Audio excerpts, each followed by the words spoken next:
迦牟尼佛，南无本师释迦牟尼佛，南无本师释迦牟尼佛，南无本师释迦牟尼佛，南无本师释迦牟尼佛，南无本师释迦牟尼佛，南无本师释迦牟尼佛，南无本师释迦牟尼佛，南无本师。 좋습니다. 여러분 모두 진심을 다해 염불하셨습니다.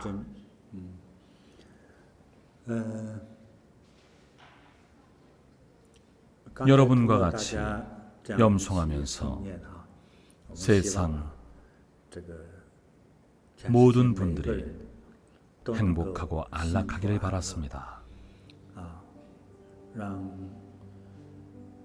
세상이 그리고 자연이 중생을 더 아끼기 바랍니다. 모든 인연 있는 분들이 제 수업을 듣고 이타심을 배우고 세계를 이롭게 하기 바랍니다. 만족하고 감사할 줄 알며 은혜를 알고 갚을 줄 알기 바랍니다. 이래야만 마음속으로부터 진정한 즐거움을 얻을 수 있습니다. 진정한 큰 건강을 얻을 수 있습니다.